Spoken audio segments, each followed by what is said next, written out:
ঈদের নামাজের পর পশু কোরবানি দিচ্ছেন ধর্মপ্রাণ মুসল্লিরা। এ নিয়ে আরও জানাতে বরিশাল থেকে যুক্ত হচ্ছেন ফেরদাউস সোহাগ। সোহাগ, নির্ধারিত জায়গায় পশু জবাই কতটা নিশ্চিত করা যাচ্ছে জানাবেন, আর বর্জ্য পরিষ্কারে কতটা প্রস্তুত আছে স্থানীয় প্রশাসন?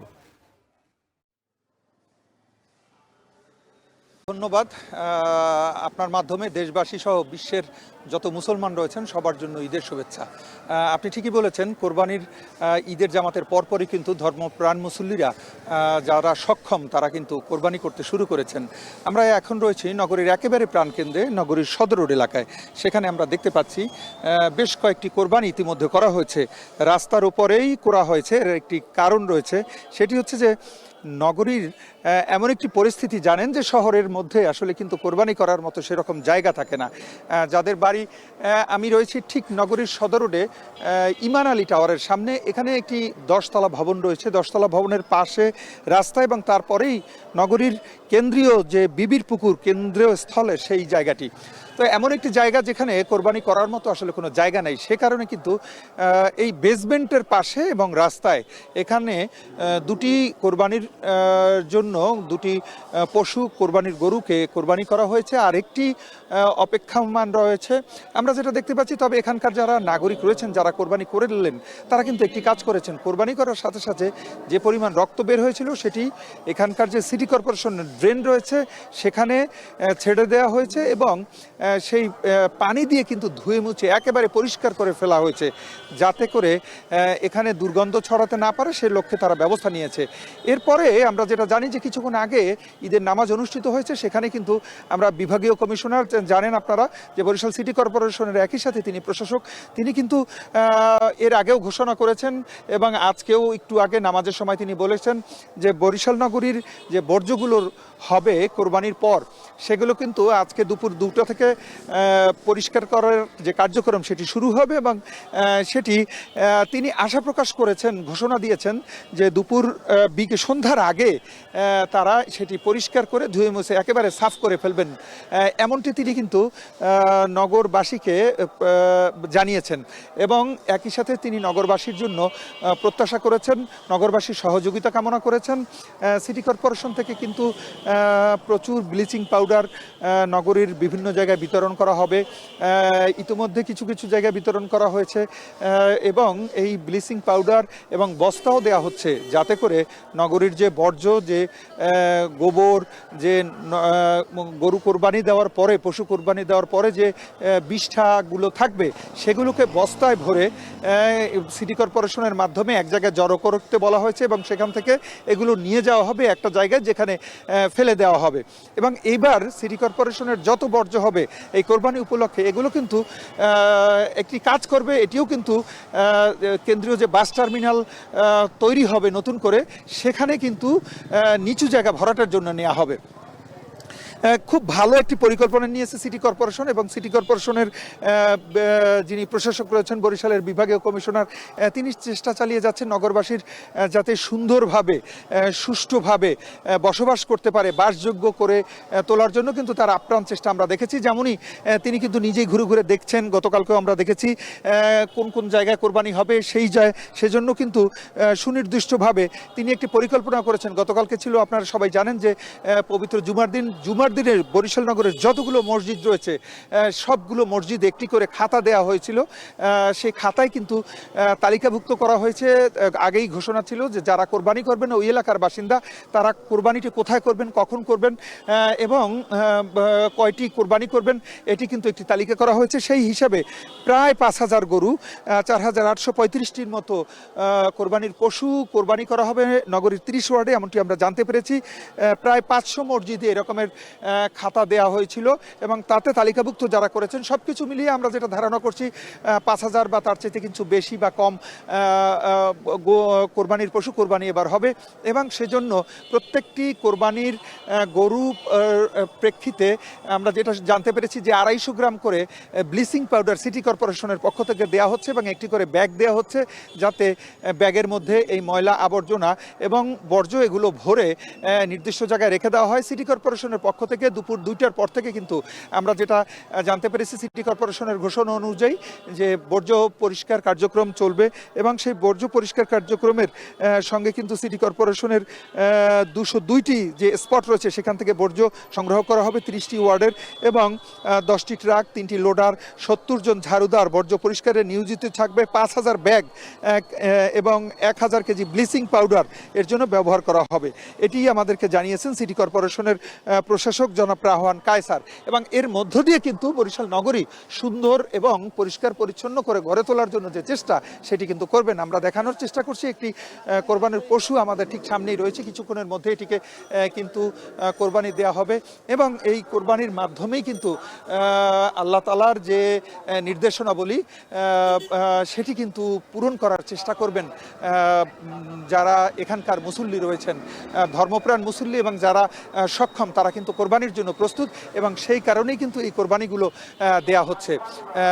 আমি রয়েছি বরিশাল নগরীর সদর রোডে, পরবর্তীতে আজকে সারাদিন যুক্ত থাকবো এবং জানিয়ে দেব আপডেট তথ্য। এতটুকু ছিল বরিশাল থেকে সবশেষ খবর, কোরবানি পশুর যে কোরবানি দেওয়া হচ্ছে বরিশাল নগরীতে তার সবশেষ খবর। বরিশাল থেকে ঈদের নামাজের পর পশু কোরবানি করছেন ধর্মপ্রাণ মুসল্লিরা, সে খবর জানাতে যুক্ত ছিলেন ফেরদাউস সোহাগ। এদিকে পশু কোরবানি নিয়ে আরো খবর জানাতে চট্টগ্রামের কাজীর দেউরি থেকে যুক্ত হচ্ছেন ফাইসাল করিম। এছাড়া আমরা যুক্ত হতে চাই রাজশাহী থেকে রাকিবুল হাসান আমাদের সাথে যুক্ত আছেন। আমরা প্রথমে যেতে চাই চট্টগ্রামে। ফাইসাল, জানাবে নির্ধারিত জায়গায় পশু জবাই নিয়ে কতটা নিশ্চিত করা হচ্ছে, এছাড়া বর্জ্য পরিষ্কারে কতটা প্রস্তুত আছে স্থানীয় প্রশাসন, জানাবেন।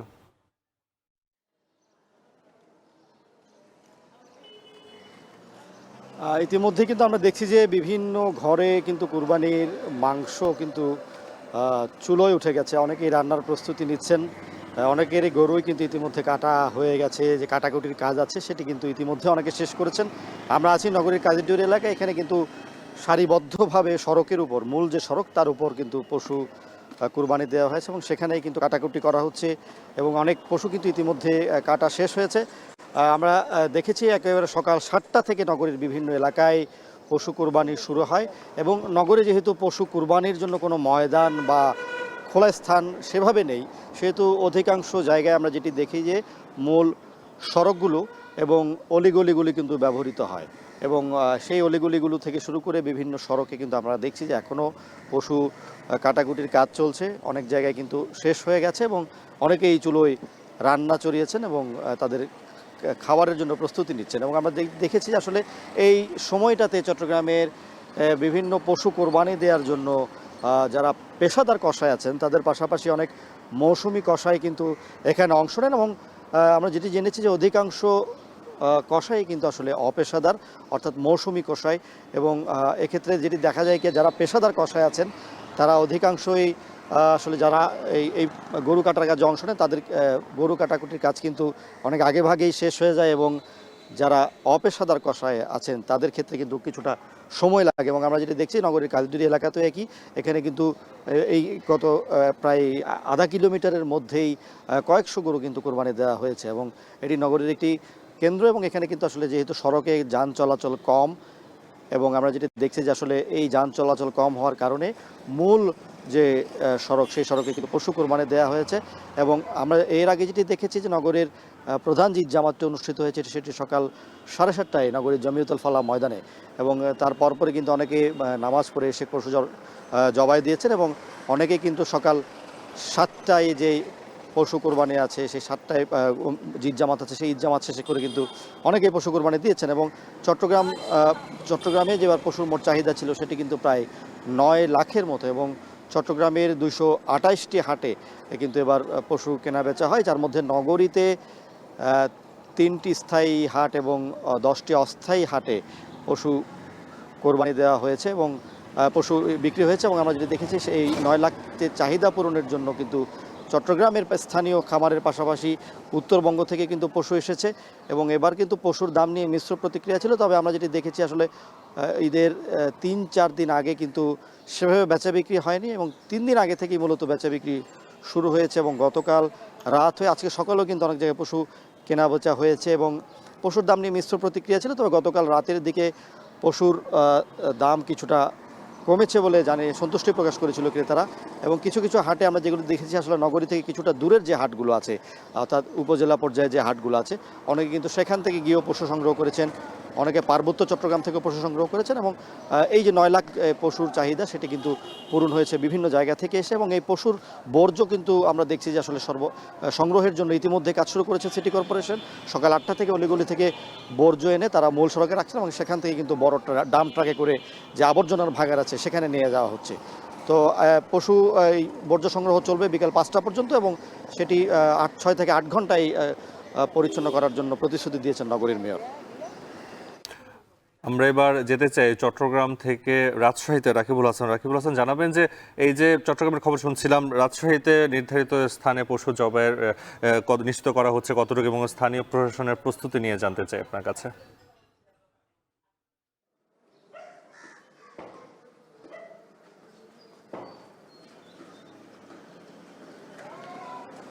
নাফি, আসলে ঈদুল আজহার যে আনুষ্ঠানিকতা, তার মধ্যে ঈদের নামাজ এবং তারপরেই কিন্তু আসলে মুসল্লিরা, সামর্থ্যবান মুসল্লিরা তারা কিন্তু আরও একটি যে আনুষ্ঠানিকতা কোরবানি সেটি আসলে করছেন। এবং রাজশাহীর দরগাপাড়া এলাকায় আমরা দেখছি যে আসলে এই শহরি এলাকায় যে পথের ধারে যে কোরবানি করা বাড়ির সামনে সেখানে কিন্তু প্রত্যেক মুসল্লিরাই কোরবানি করছেন।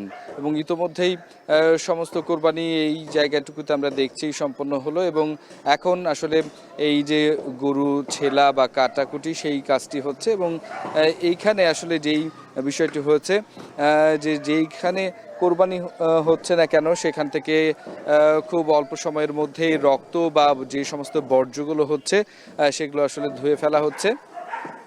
রক্ত ধুয়ে আসলে এখানে ড্রেনেজ ব্যবস্থা যেহেতু ভালো, ড্রেনে ফেলা হলেও যে অতিরিক্ত বর্জ্যগুলো সেগুলো আলাদাভাবে রাখা হয়েছে। কেউ কেউ সেটি বস্তায় বন্দি করে রাখছে এবং কেউ কেউ আসলে পলিথিনে ভরে রাখছে। এর মধ্যে কিন্তু আমরা গেল কয়েকদিন থেকেই সিটি কর্পোরেশনের প্রচারণা লক্ষ্য করছিলাম যে সেখান থেকে বলা হচ্ছিল যে এই বর্জ্যগুলো তারা যেন আসলে ড্রেন বা কোনো ধরনের আশপাশের ডোবা নালায় ফেলে না দেয়, বরং এগুলোকে সংরক্ষণ করে রাখলে সিটি কর্পোরেশন যে নিয়মটি করেছেন তার মধ্যে বেলা ঠিক 11:30টার পর থেকেই পাড়া মহল্লা থেকে আসলে ভ্যানে ভ্যানে সেগুলো সংগ্রহ করা হবে এবং সেটি নিয়ে যাওয়া হবে সেকেন্ডারি ডাস্টবিনে। এবং সেই সেকেন্ডারি ডাস্টবিন থেকে রাত্রি বা বিকেল থেকে আসলে ওটা অপসারণ শুরু হবে এবং পরবর্তীতে সিটি কর্পোরেশনের যে বড় ভাগার রয়েছে নওদাপাড়া এলাকায় সেখানে আসলে ডাম্পিং করা হবে। এবং আজকে আমরা যে ঈদের নামাজ সেখানে আসলে বিভাগীয় কমিশনার এবং একই সাথে রাজশাহী সিটি কর্পোরেশনের যিনি প্রশাসক তিনি যেটি নিশ্চিত করেছেন যে আজকে রাতের মধ্যেই, রাত্রি 12টার মধ্যে আসলে রাজশাহী সিটি কর্পোরেশনের যত বর্জ্য তৈরি হবে সেগুলো অপসারিত করা হবে। এবং একই সাথে সেই সমস্ত জায়গা পরিষ্কার পরিচ্ছন্নতার জন্য সিটি কর্পোরেশনের 3 ধরনের টিম থাকবে। প্রথমত এগুলো অপসারণ করা, পরবর্তীতে এগুলো ধুয়ে মুছে ঠিক করা এবং আরেকটি টিম থাকবে সেটি হচ্ছে ব্লিচিং পাউডার ছিটিয়ে এটি জীবাণুমুক্ত করা। এবং এই ক্ষেত্রে রাজশাহী সিটি কর্পোরেশনের যে বর্জ্য ব্যবস্থাপনা কমিটি রয়েছে তারা কাজ করবেন এবং একটি হটলাইন নাম্বার দেওয়া হয়েছে যেটাতে আসলে নগরবাসী তাদের যে বর্জ্যগুলো হয়েছে এই কোরবানিকে ঘিরে সেগুলো কিন্তু বলে সেগুলো অপসারিত করতে পারবেন। এবং একই সাথে নাফি আপনাকে জানিয়ে রাখি যে রাজশাহী সিটি কর্পোরেশন এলাকাতে এই সমস্ত বর্জ্য অপসারণের জন্য যেই বিষয়গুলো আসলে এখানে করা হয়েছে আমরা লক্ষ্য করছি যে এখানে যে সমস্ত বর্জ্যগুলো হবে সেটি 12টার মধ্যে আসলে অপসারিত, রাত্রি 12টার মধ্যে অপসারণ করা হবে বলা হচ্ছে সিটি কর্পোরেশনের পক্ষ থেকে। এবং সিটি কর্পোরেশন যেটি জানিয়েছে যে প্রত্যেক দিন প্রায় 5 থেকে 6 হাজার টন যে বর্জ্য হয় সেই বর্জ্য কিন্তু আজকে সেটি আরও বেশি বাড়বে, সেখানে প্রায় 10 থেকে 12 হাজার টন বর্জ্য হতে পারে, যেটি কিনা অপসারণ করা খুবই সহজ। এবং এটি তারা বিগত সময়েও রাজশাহী সিটি কর্পোরেশন করেছে এবং এবারের কিন্তু আরও বেশি তৎপরতা রয়েছে। গেল কয়েকদিন থেকে আমরা দেখেছি রাজশাহী সিটি কর্পোরেশন থেকে নগরবাসী সহ 30টি যে ওয়ার্ড রয়েছে সেই ওয়ার্ডগুলো নিয়ে ব্লিচিং বিতরণ করা হয়েছে এবং একই সাথে নানাভাবে কিন্তু উদ্বুদ্ধ করা হয়েছে। এবং গতকালকে যে জুম্মার দিন ছিল সেখানে প্রত্যেকটা মসজিদে কিন্তু বলা হয়েছে যে আসলে কিভাবে পরিষ্কার পরিচ্ছন্নতা রাখবে এবং কোরবানির পরে আসলে কার্যক্রমগুলো কি হবে, যারা কোরবানি করছেন তারা কি করবেন এবং একই সাথে সিটি কর্পোরেশনের কর্মকর্তা এবং যারা পরিচ্ছন্নতা কর্মকর্তারা রয়েছেন তারা কি করবেন। এবং কোনো মহল্লায় আমরা লক্ষ্য করেছি যারা কোরবানি করছেন রাস্তার ওপরে বা নির্দিষ্ট একটি জায়গায়, সেখানে কিন্তু কিছু স্বেচ্ছাসেবক ঠিক করা হয়েছে, যারা কিনা কোরবানির সমস্ত কাজ শেষ হওয়ার পরপরই তারা সেখানকার সেই জায়গাটিতে পরিষ্কার পরিচ্ছন্নতা এবং বাকি যে জীবাণুমুক্তকরণ যে কাজগুলো সেগুলো নিশ্চিত করবে। তো নাফি, আমরা যেটা দেখছি যে রাজশাহী সিটি কর্পোরেশন যেই কথাটি বলছে যে রাত্রি 12টার মধ্যে অপসারণ করবে, এর মধ্যে কিন্তু সেই তৎপরতা তারা শুরু করেছে। তো বাকি সময়ে আসলে কি অবস্থা হয় সেই বিষয়গুলো আমরা নিশ্চয়ই জানিয়ে দিতে পারবো। তো নাফি, এই ছিল রাজশাহী থেকে আমার। রাজশাহীর রাকিবুল হাসান থেকে যেতে চাই বগুড়াতে। আমরা দেখতে পাচ্ছি আমাদের সাথে যুক্ত আছেন রাজীব সেলিম। রাজীব সেলিম, জানাবেন যে একই বিষয়ে জানতে চাই যে সেখানে পশু জবাই নিয়ে যে নিয়ম বা সেই জবাইয়ের নিয়ম কতটা নিশ্চিত করা গেছে এবং পাশাপাশি বর্জ্য ব্যবস্থাপনায় কত স্থানীয় প্রশাসনের প্রস্তুতি কেমন দেখছেন?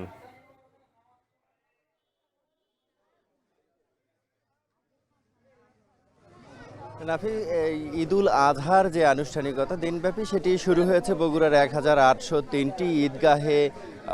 ঈদের জামাত অনুষ্ঠিত হয়েছে তার মধ্য দিয়ে, এবং 6:30 থেকে শুরু করে 8:30 পর্যন্ত বিভিন্ন জায়গায় ঈদ জামাত অনুষ্ঠিত হয়েছে, এবং তার পরপরই কুরবানির পশু জবাইয়ের যে প্রস্তুতি সেটি চলছে। কোথাও কোথাও এরই মধ্যে কুরবানি শেষ হয়েছে, কুরবানির পশু জবাই হয়ে গেছে। এই বছর বগুড়া জেলায় সব মিলিয়ে প্রায় 7,10,000 পশু কুরবানি হওয়ার কথা রয়েছে। জেলা প্রাণী সম্পদ অফিস থেকে আমাদেরকে সেই তথ্য দেওয়া হয়েছে যে প্রায় 7 লাখের বেশি কুরবানি পশু জবাই হবে। আর এই পশু জবাইয়ের যে বর্জ্য ব্যবস্থাপনা, বর্জ্য যে অপসারণের বিষয়টি, সেটি নিয়ে পৌরসভা গেল কয়েকদিন ধরেই বিভিন্নভাবে জনসচেতনতামূলক কার্যক্রম চালাচ্ছে।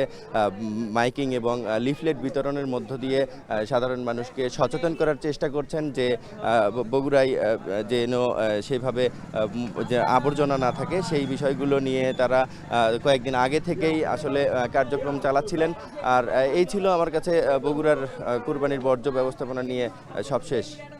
রওশন, আসলে নির্ধারিত জায়গা বলতে বেশিরভাগ ক্ষেত্রে আমরা দেখেছি যে যারা যারা কুরবানি করছে তারা তাদের বাড়ির সামনের সুবিধাজনক স্থানটিকেই বেছে নিয়েছে, এবং সৈয়দপুর সহ উত্তরবঙ্গের বেশিরভাগ জায়গায় আসলে কুরবানির জন্য নির্দিষ্ট সেরকম কোনো জায়গা নির্ধারণ করে দেয়া হয় না।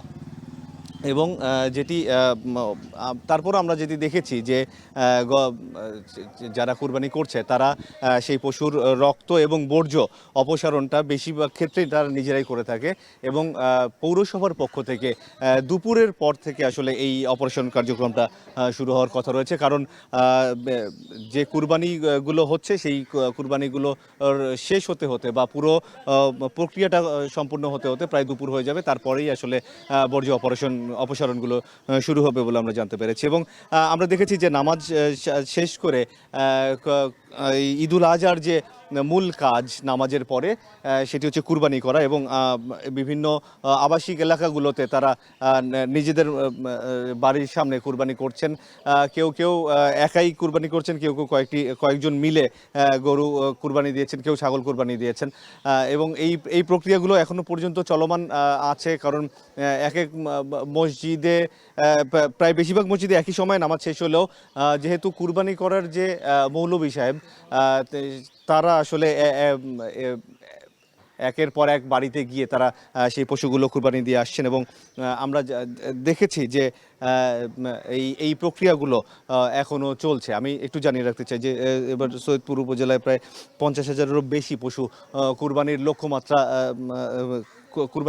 নিয়েছিল প্রাণী সম্পদ অধিদপ্তর, এবং তারা বলছে যে সেটি মোটামুটি তাদের অর্জিত হয়েছে, এবং বেশ কিছু কুরবানির পশু উদ্বৃত্তও রয়ে গেছিল, এটা আমাদেরকে জানানো হয়েছিল। এরকম তো এই যে ঈদুল আজহার যে ত্যাগের মহিমা, যে প্রিয় বস্তুকে কুরবানি করার, প্রিয় বস্তুকে আল্লাহর নামে কুরবানি করার যে বিষয়টি, সেটি পালিত হচ্ছে যথেষ্ট উৎসাহ, উদ্দীপনা এবং ভাবগাম্ভীর্যের মধ্য দিয়ে। এবং এই যে আমরা এর আগে দেখেছিলাম যে ঈদগাহে যে খতিব তিনি বয়ান করছিলেন যে কিভাবে কুরবানি এলো, হজরত ইব্রাহিম আলাইহিস সালাম তার শিশুপুত্র ইসমাইল আলাইহিস সালামকে কুরবানি করতে গিয়েছিলেন আল্লাহর নির্দেশে, এবং তার পরিবর্তে দুম্বা কুরবানি হয়ে যায়, এবং তখন থেকে এই কুরবানির যে প্রচলন, সেই প্রচলনের যে মহিমা, সেই মহিমাই বর্ণনা করেছিলেন এর আগে খতিব। আমরা এখন দেখছি যে বিভিন্ন এলাকাগুলোতে, আবাসিক এলাকাগুলোতে কুরবানি চলছে। অনেক এলাকায় দেখেছি যে কুরবানি করার পরে চামড়া ছালা হয়ে গেছে এবং তারপরে মাংস কাটাও শুরু হয়ে গেছে। এবং আমি খোঁজ নিয়ে জানতে পেরেছি যে এই যে বর্জ্য অপসারণের যে বিষয়টি সেটি যথেষ্ট পরিমাণে গুরুত্বের সাথে নিয়েছে পৌরসভা প্রশাসন এবং বিভিন্নভাবে সচেতনতামূলক মাইকিং করা হয়েছিল যে কোনোভাবেই যেন শহরের কোথাও যেভাবে বর্জ্য পড়ে না থাকে এবং যারাই যেখানেই কুরবানি করুক না কেন সেই কুরবানি বর্জ্যগুলো যেন যথাযথভাবে পরিষ্কার করে ফেলা হয় সেই ব্যাপারে সচেতন করা হয়েছে সমস্ত সব নাগরিককে। এই সৈয়দপুরে একটু জানিয়ে রাখি যে এটি বাণিজ্যিক এলাকা হয়, অনেকেই বাইরে থেকে আসেন এবং এই ঈদের সময় কিন্তু প্রায় 2 লক্ষ মানুষ সৈয়দপুর থেকে চলে যান। তো সেই তুলনায় সেই হিসেবে বলতে গেলে সৈয়দপুর অনেকটাই ফাঁকা হয়ে যায় ঈদের সময় এবং এই যারা থেকে যান শেষ পর্যন্ত তারা আসলে চান যে